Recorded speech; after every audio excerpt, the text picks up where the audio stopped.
We're back for your ears only. I'm Melissa Axelberth. I'm David Alpern with this quote from the news. Here we go again. That was Russell Moore, president of the Ethics and Religious Liberty Commission of the Southern Baptist Convention, disdaining new federal guidelines that specify which and how certain religious nonprofit and for-profit operation can pass Obamacare's mandate for contraceptive coverage to insurance companies on grounds of conscience. Now this. My hands are up.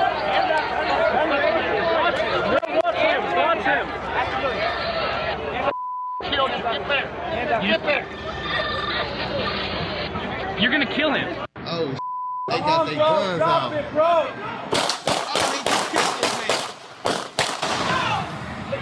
Damn. Oh, here we go again. They just killed this man. The national outcry we have seen speaks to a sense of mistrust and mutual suspicion that can take hold in the relationship between law enforcement and certain communities. If there was ever any question that excessive force can come too easily to some cops, especially when race is involved, it was right there on TV last week. In Ferguson, Missouri, where the African-American majority was still angrily protesting a white cop's fatal shooting of unarmed black teen Michael Brown, another policeman was led away and later suspended after threatening a journalist with his weapon raised. In nearby St. Louis, two cops gunned down an obviously disturbed black man with a knife who actually asked to be killed, but could have been tasered or just wounded. Ferguson itself quieted down after U.S. Attorney General Eric Holder came to town following a detachment of federal investigators, and state National Guard troops began to leave. But a local prosecutor, little trusted by the black community, refused to recuse himself from the case, and there were questions about the grand jury proceedings, as it was reported that the policeman who killed Brown had never filed a complete incident report on exactly what happened and why. To consider those developments and the larger issues of police force, race, and justice, for your ears only, we're joined again by Ellis Coase, author of The End of Anger, a new generation's take on race and rage from Echo Books. He's also executive producer, host, and writer for Against the Odds, a multimedia documentary series on overcoming adversity. Welcome back to the program. My pleasure. Let's start with the community of Ferguson. From what you've read and know, how can such a large African-American majority not be reflected in local elected government, which could do a lot to make the police department more racially balanced? Well, sure it could. And I think the answer is fairly straightforward. I mean, first of all, Ferguson is not Chicago or Los Angeles. This is a small community, barely 20,000 people. And it's recently majority black. It was 40 years ago, it was overwhelmingly white. Did not gain a black majority until the year 2000, where it barely gained a majority. It was only in the year the last census that you had a two-thirds black majority there. And so there's a natural lag. Two, it's a community that has not been very well organized politically, socially, or any other way. And three, as is true with many communities, there's a lot of alienation and a lot of people of color, a lot of black citizens there just didn't particularly see any reason to get involved in the political processes. But before we go on, I think I should also make another point. When we talk about these kinds of incidents like the one that happened in Ferguson, there's a huge historical context to this. I mean, one of the reasons that I got involved in journalism in the first place was because as a kid growing up in Chicago in the 60s, there were two riots that ripped through my community, one in 66, the other in 68. The Watts riot in 65 grew out of a police incident. The riot in Detroit in 67 grew out of a police incident. The riot in Los Angeles in 92, in Miami in 1980, in St. Petersburg in 1996, they were in one way or another connected either directly or indirectly to police incidents.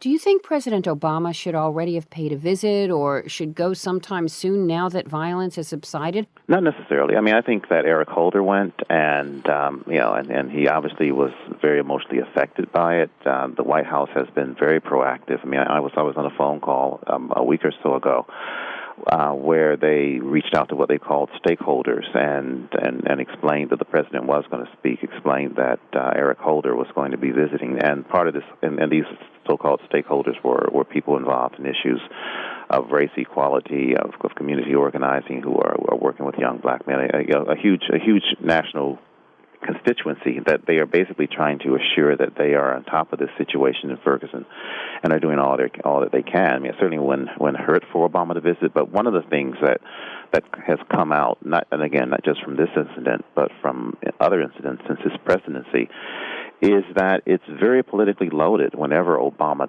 gets anywhere near a story that has to do with race and particularly with race and the cops. I mean, I think we saw this several years ago. What was it, 2009, I guess, with Skip Gates, when the president took a position that the vast majority of whites, as the polls revealed later, had huge problems with. Trayvon Martin was not a case of police abuse, but it was still a case of a young black man getting gunned down. And again, the president took a position where he seemed to be particularly sympathetic to Trayvon Martin. And again, there was a huge negative reaction to that. So I think the president has learned, during his tenure, is that for him as the president of the United States, to get involved in these incidents in any sort of personal way or to indicate that he is favoring one side or the other is very, very freighted politically. On a national level, would you support mandatory mini cameras on all police uniforms to keep them within proper guidelines and protect them from unfair charges of impropriety? I think it's a good idea, but I have to confess, David, I'm not an expert in the technology of surveillance and mobile technology that would allow that to happen. But I think so. So whether it's mini cams on uniforms or some other way, that allows us and allows the police departments to have a much better sense of what's happening out there and have some reality check. I think absolutely, that's needed. From working on your last book of The End of Anger, A New Generation's Take on Race and Rage, what steps would you suggest for Ferguson and places like it where race and rage still present significant problems? Well, I think, first of all, an acknowledgement that there is this huge sense of grievance and sense of unfair treatment out there. I mean, you released a poll last week, and so did the New York Times, which has said, what every poll that has ever asked about these questions has always said since I've been looking at this issue, which is several decades, and basically that there is a fundamental gap,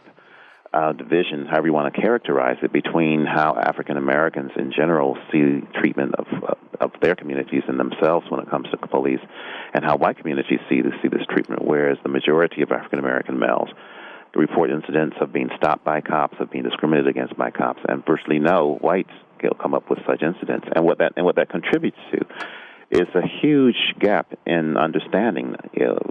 Many whites have a difficult time understanding why so many blacks respond so emotionally to these kinds of issues, and why blacks tend to be so eager, for lack of a better word, to leap to the conclusion that discrimination is part of the problem when it comes to these kinds of confrontations. And then beyond that, a lot of what needs to happen has to do with simple changes in police procedures and training of cops, who too often are left to their own devices when it comes to operating in communities that are very tense. Ellis Cosa's latest book is The End of Anger, A New Generation's Take on Race and Rage from Echo Books. He's also executive producer, host, and writer for Against the Odds, multimedia documentary series on overcoming adversity. Quote from the news, "The emergence of Monet is a great relief." That was James Peterson, director of Africana Studies at Lehigh University, on the positive alternative to grim headlines from Ferguson presented by Monet Davis, the 13-year-old girl pitcher who took the male-dominated Little League World Series by storm. Next, the trouble with high tech, for your ears only.